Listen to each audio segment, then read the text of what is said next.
Arini langsung bertanya, adalah apa lagi toh Feb? Kenapa kamu berteriak terus? Tapi Febri langsung menutup matanya. Nah, spontan Arini ini menoleh ke belakang. Di situ dia seperti berhadapan dengan wajah seorang perempuan yang sangat jelas sekali. Menurut Arini wajahnya ini tidak rusak seperti wajah perempuan pada umumnya, tapi sangat pucat sekali.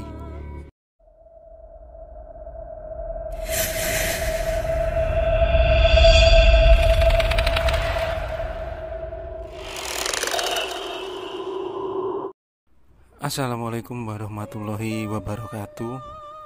Selamat datang kembali di channel Jalan Hidup AR5 bersama saya Arey.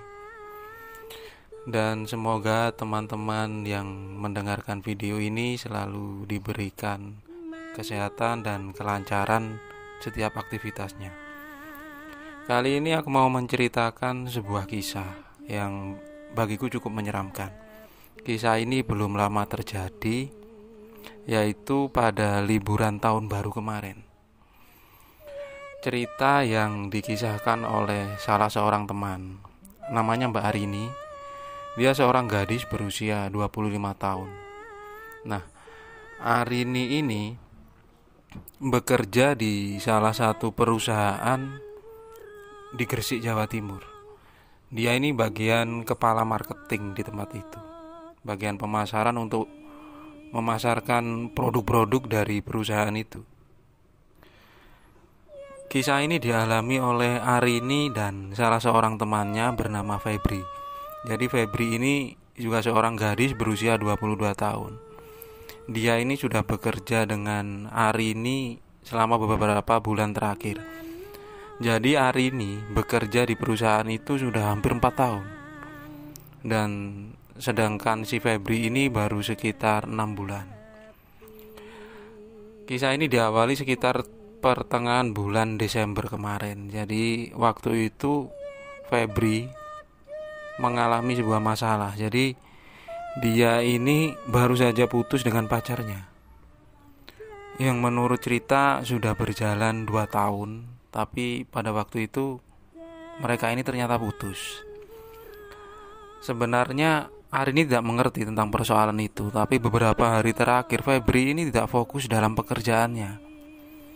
Jadi pada mau akhir bulan, target yang dimiliki oleh Febri ini tidak tercapai.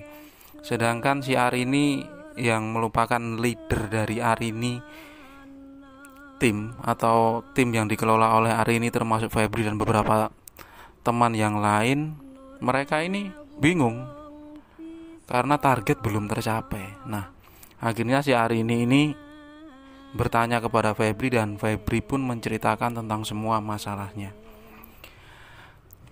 Singkat cerita, di akhir tahun mereka ini mendapatkan libur tahun baru. Jadi liburnya ini dapat 3 hari, mulai hari Jumat, Sabtu dan Minggu. Si Febri ini sempat bercerita kepada Arini dalam keadaan bersedih. Dia bercerita kalau sebenarnya ada rencana untuk liburan bersama pacarnya. Jadi mereka itu mau mendaki gunung Penanggungan yang ada di Mojokerto.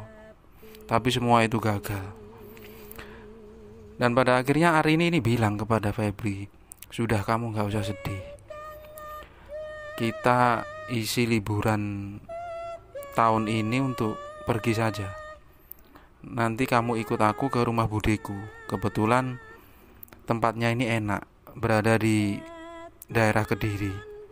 Di sana kita juga bisa mendaki ke Gunung Wilis nantinya. Febri pun mengiyakan ide dari Arini itu. Jadi di awal mereka ini berencana untuk mendaki ke Gunung Wilis yang berada di Kediri. Ketika hari Jumat sekitar jam 3 sore, mereka ini sudah packing atau persiapan, termasuk Febri ini membawa satu tas keril yang besar. Di sana alat-alat mendaki dia persiapkan, dan sekitar jam 5 mereka berdua ini berangkat menggunakan sepeda motor. Di tengah perjalanan Arini sempat berhenti untuk membawa oleh-oleh kepada budenya yang ada di Kediri. Mereka memberi beberapa buah-buahan.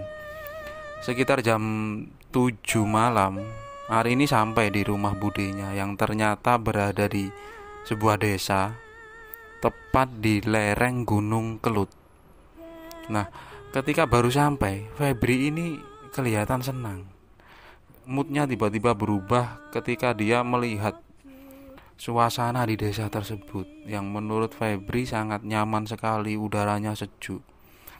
Nah, akhirnya di malam itu Arini dan Febri menginap di rumah budenya. Di sana mereka ngobrol tentang kabar masing-masing. Pada waktu itu budenya Arini ini bertanya, "Loh Nduk, Rin, kamu kok bawa tas sebesar itu? Memang kamu mau kemana?" Mereka pun menceritakan kalau sebenarnya mau mendaki ke Gunung Wilis. Tapi pada waktu itu budenya seperti melarang. "Kamu gak usah jauh-jauh. Besok kamu ikut saja Bude dan Pak D ke kebun. Di sini sudah seperti liburan, jadi gak usah naik gunung. Takut kamu ini capek. Mbok ya kalau liburan diisi dengan istirahat saja. Kamu menikmati suasana di sini. Toh kamu juga sudah lama gak main ke sini. Bude ini kangen sama kamu, Rin." Pada waktu itu Arini tidak menjawab apa yang dikatakan oleh budenya karena di pikirannya dan Febri masih ingin naik ke Gunung Wilis. Keesokan harinya sekitar jam 7 pagi mereka setelah sarapan, kemudian mandi, kemudian ikut kepada Bude dan Pak D-nya. Mereka diajak berjalan berkeliling kampung itu menuju ke perkebunan. Kebetulan budenya ini memiliki kebun nanas. Nah, Febri dan Arini ini ternyata asik waktu itu. Mereka berdua sampai memetik beberapa nanas yang matang.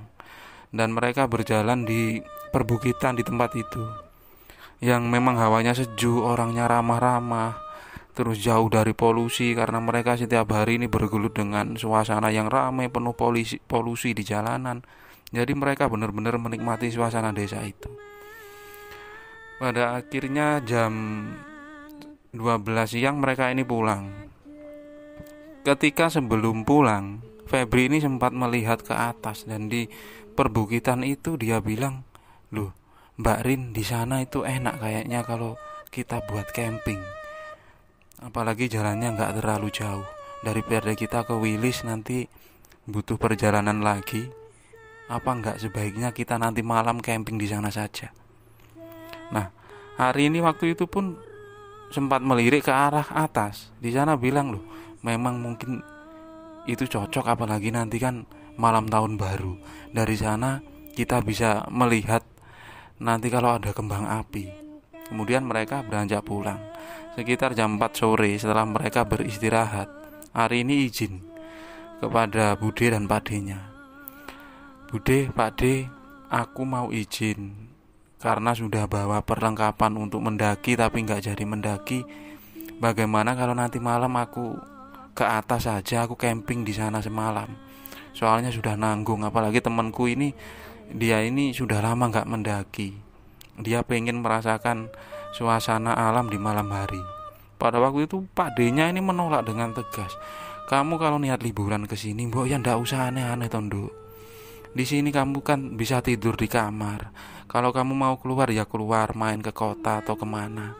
Masa kamu dua cewek kok malam-malam tinggal di hutan?" Tapi budenya pun menenangkan Pak D-nya. Beliau bilang kalau ini sudah hobinya anak kota, Pak. Mereka kan jarang menikmati suasana kayak gini. Mbok ya biarkan saja. Toh hari ini juga anaknya kan sudah dewasa. Jadi dia ini pengalamannya sudah banyak, nggak usah terlalu khawatir lah. Pak D-nya pun hanya diam. Beliau pun bilang kalau di atas sana itu nggak ada sinyal, Nduk. Ya sudah, nggak apa-apa, yang penting kamu hati-hati. Kalau ada apa-apa malam hari, kamu langsung turun saja. Hari ini pun hanya tersenyum karena melihat Pak D-nya ini sangat khawatir dengan dia. Nah, di sore hari sekitar jam 5 hari ini dan Febri kemudian berangkat dengan membawa beberapa perlengkapan. Bahkan waktu itu budenya ini sempat membungkuskan 2 nasi buat dimakan mereka malam hari. Walaupun sebenarnya di tas keril yang dibawa oleh Febri ini perlengkapan untuk masak dan bahan-bahan makanan itu sudah ada, tapi mereka membawa saja apa bekal dari budenya. Kemudian mereka berdua berjalan melewati kampung itu. Sempat beberapa pemuda yang ada di situ menggoda mereka karena melihat ada 2 orang perempuan yang memang secara fisik ini sangat cantik-cantik. Melihat itu, Arini hanya tersenyum. Dia juga menyapa balik beberapa pemuda yang ada di sana. Perjalanan sekitar setengah jam akhirnya sampai. Setelah itu Arini ini memilih sebuah tempat yang sedikit lapang di atas sana, tepat di pinggir hutan di lereng Gunung Kelut itu. Nah, ketika Arini ini berjalan, dia sempat melihat ada sebuah gubuk. Nah, gubuk itu sudah rayot sekali, sepertinya sudah mau roboh. Tak jauh dari gubuk itu ada sebuah tempat yang cukup untuk satu tenda. Dia memilih tempat itu karena ketika pandangan ke arah barat, di sana itu sudah melihat perkotaan kota Kediri. Jadi kelap-kelip lampu ini sudah terlihat di sore itu. Setelah sampai, Arini dan Febri langsung mendirikan sebuah tenda di sana, kemudian membuat perapian yang memang sebelumnya di sekitar itu banyak ranting-ranting kayu kering. Febri dan Arini mengumpulkannya dan mulai membuat perapian. Terdengar suara azan maghrib dari kejauhan. Dan waktu itu Arini dan Febri ini sempat sholat berjamaah di tempat itu. Kemudian mereka asik ngobrol sambil masak-masak. Tanpa terasa waktu sekitar jam 9 malam. Suasana sangat hening sekali. Tapi beruntung pada waktu itu cuaca ini cerah. Mereka berdua ini membawa HP, tapi ketika dicek memang benar-benar tidak ada sinyal di tempat itu. Entah kenapa Arini ini selalu melirik ke arah bangunan atau gubuk yang sempat dia lewati. Dari tadi dia selalu memandang ke arah situ karena dia merasa ada yang memperhatikannya. Nah, di samping gubuk itu ternyata ada satu pohon yang cukup besar. Pohon itu adalah pohon alpukat. Walaupun tidak ada buahnya, tapi Arini tahu pohon itu. Mereka berdua menikmati malam itu dan berniat untuk menunggu pergantian tahun. Sempat tertidur beberapa saat, kemudian sekitar jam 11 Febri ini terbangun dan bilang kepada Arini, "Mbak Rin, bentar lagi pergantian tahun, ayo kita keluar." Nah, ketika mereka keluar, mereka menyalakan api lagi yang sempat padam, hanya tinggal bara apinya saja. Kemudian pada waktu itu entah kenapa si Febri ini kemudian meneteskan air mata. Nah, Arini ini bertanya kepada Febri, "Kenapa toh kamu kok nangis?" Kemudian Febri ini bercerita tentang semua yang dia alami bersama pacarnya, termasuk rencana mereka untuk menikah di tahun depan. Tapi selama mereka pacaran memang begitu banyak masalah, entah itu dari orang ketiga, kadang dari masa lalu, bahkan sempat orang tua dari Febri ini tidak setuju karena pacarnya ini anaknya sedikit urakan. Nah, di situ kemudian Arini ini bilang kepada si Febri, "Sudah, kalau kamu nangis saja. Kamu luapkan semua di sini. Kalau kamu teriak saja." Tapi pada waktu itu tiba-tiba mereka melihat dari kejauhan kembang api ini naik ke langit. Jadi waktu itu pergantian tahun. Jadi suasana yang semula bagi Febri ini sedih membuat dia ini langsung memandang ke arah barat. Di sana dengan pandangan kosong dia menikmati percikan kembang api yang cukup berlangsung lama sekali. Tapi sekitar jam 1 malam suasana sudah mulai hening. Hanya ada sekitar 1-2 kembang api yang masih naik ke langit. Kemudian tiba-tiba Febri ini meluapkan semua apa yang ada di perasaannya, emosinya dia, kesedihannya dia. Di situ Arini hanya memandangi temannya ini. Bahkan pada waktu itu Febri ini sempat berteriak di tengah hutan itu. Nah, entah kenapa ketika Febri sedang menangis dan meluapkan emosinya, Arini ini mendengar suara lirih tepat dari belakang tendanya. Suara itu dari suara seorang perempuan yang seperti berucap, "Iya, Kemudian tak lama kemudian suara itu terdengar lagi, berkata, "Mbak, Mbak." Suasana itu kembali mencekam. Tapi berbeda dengan Febri. Febri tak merasakan apa-apa, dia masih berkeluh dengan kesedihannya. Tapi hari ini nih terus seperti mencari asal dari suara itu. Ketika suara itu kembali datang dengan perkataan yang sama, "Mbak, Mbak, Mbak." Suara itu terdengar 3 kali. Tiba-tiba Arini ini ingat tentang satu hal. Jadi kalau mereka di kesunyian atau di tempat yang seperti itu, ketika mereka mendengarkan suara yang tidak berwujud, kalau suaranya itu terdengar keras, berarti sosok itu berada di tempat yang jauh. Tapi kalau suara itu terdengar jelas tapi lirih, berarti ada sosok yang tak terlihat berada di sekitar mereka. Akhirnya si Arini ini yang mulai merasa takut, dia kemudian menghampiri si Febri.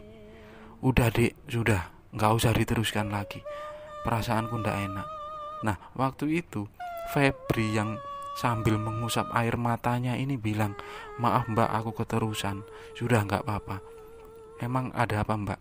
"Nggak apa-apa, kita kan di sini niatnya liburan, jadi nggak usahlah kita nurutin perasaan yang terlalu bersedih. Yang lalu sudah berlalu, sekarang perasaannya mbak ini nggak enak. Ayo kita masuk ke tenda, kita istirahat dan besok pagi kita pulang." Pada waktu itu kemudian Arini ini ngajak Febri masuk ke tenda. Tapi Arini yang menyuruh Febri masuk ke tenda duluan.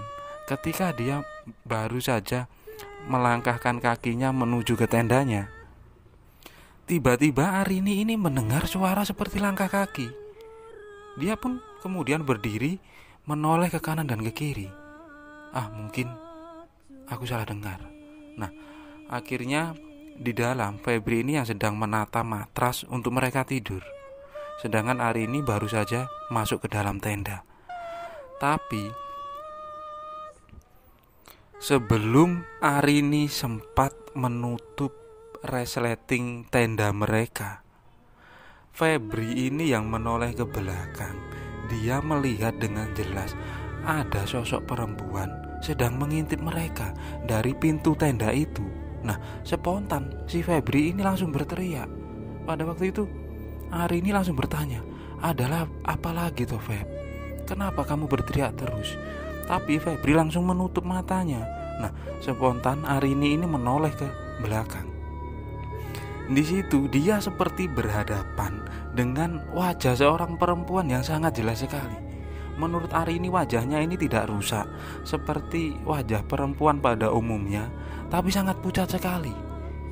Pada saat itu Arini sebenarnya ketakutan sekali, tapi dia memilih untuk mengucapkan "Astagfirullahaladzim" secara terus menerus. Nah, tiba-tiba sosok itu yang semula memandang Arini kemudian mulai menarik wajahnya dan seperti berjalan pergi. Nah, karena suasana sudah tidak jelas, melihat Febri ini sambil menutup mukanya dan dia menangis, Arini yang merasa dia ini lebih dewasa, dia memegang tangan si Febri. Kemudian dia bilang, "Udah dek, ayo kita pergi dari sini. Sudah, ayo kita pergi dari sini." Kemudian mereka keluar dari tenda tanpa menghadap ke belakang. Nah, setelah itu mereka membawa satu senter saja dan meninggalkan semua barang di situ menuju ke arah pulang ke tempat Pak D-nya tadi. Sempat sedikit berlari sambil bergandengan tangan. Di tengah perjalanan, mungkin karena sedikit capek, Arini dan Febri ini berhenti untuk sekedar duduk tanpa ada obrolan apapun waktu itu. Nah, ketika mereka ini sedang duduk untuk sekedar beristirahat, dari arah belakang ini seperti ada langkah kaki. Nah, kemudian Arini ini mengarahkan senternya ke arah belakang. Di situ mereka melihat ada seorang gadis yang sedang berdiri sambil menghadap ke mereka. Posisinya tidak terlalu jauh, dan ketika senter itu diarahkan ke sosok itu, dia hanya berdiri diam. Karena saking ketakutannya akhirnya mereka berlari lagi. Nah, sesampainya di kampung itu, mereka bertemu ada beberapa orang pemuda yang sedang menikmati malam. Karena mereka panik, mereka menghampiri beberapa pemuda itu. Nah, salah seorang dari mereka bertanya, "Loh mbak bukannya yang tadi sore naik ke atas, emang ada apa mbak?" Terus hari ini waktu itu bilang, "Mas, tolong antarkan saya ke rumah Pak Ade saya."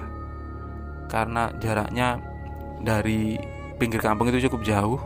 Akhirnya Arini dan Febri diantarkan oleh pemuda itu menggunakan sepeda motor. Sebenarnya beberapa orang sempat bertanya, "Emang ada apa tuh mbak?" Tapi Arini ini tidak menjawab. Dia hanya pengen cepat-cepat diantarkan ke rumah Pak D-nya. Sesampainya di rumah Pak D-nya itu, mereka ini kaget. Pak D dan Budinya ini kaget melihat Arini dan si Febri ini diantarkan oleh salah seorang pemuda di situ. Kemudian Arini ini bercerita tentang apa yang dia alami di atas tadi. Nah, pada waktu itu Pak D-nya menenangkan kedua gadis ini, dan dia bilang, "Kalau ya sudah, kamu bilang saja tempat kamu kemah tadi di mana, nanti biar Pak D dan orang-orang di sini yang mengambil perlengkapanmu." Kemudian Arini ini bilang tempat di mana dia kemah. Nah, Pak D-nya ini dan salah seorang pemuda tadi meminta bantuan beberapa pemuda yang sempat bertemu dengan Arini ini untuk naik ke atas dan membawa untuk mengambil perlengkapan kemah mereka. Sekitar 1 jam berikutnya Pak D-nya ini pulang sambil membawa semua perlengkapan itu tadi. Dan ketika itu Arini dan Febri ini belum bisa tidur. Dia memang sengaja menunggu Pak D-nya dengan ditemani Budinya. Setelah Pak D-nya ini sampai, Arini pun mengecek semua barang-barangnya dan memang tidak ada yang tertinggal, termasuk 2 HP milik mereka. Kemudian pada waktu itu Pak D-nya ini bercerita tentang apa yang dialami Arini, dan dia sempat menyalahkan kalau Arini ini salah tempat untuk kemah. Ternyata di tempat itu, di samping sebuah gubuk, memang ada sebuah pohon alpukat. Semua warga di tempat itu tahu silsilah yang pernah terjadi di pohon alpukat itu. Gubuk itu sudah lama berdiri dan memang roboh. Sudah kondisinya rusak dan tidak pernah digunakan lagi, hanya untuk sekedar berteduh atau mampir. Di sampingnya itu ada sebuah pohon alpukat. Sebenarnya pohon itu sudah pernah ditebang, tapi tunasnya ini tumbuh lagi dengan subur sampai sebesar itu. Ada sebuah kisah terjadi sekitar tahun 90-an. Salah seorang warga di situ, menurut Pak D-nya yang pada waktu itu masih bujang, gadis itu mengalami depresi yang sangat berat, entah apa masalahnya.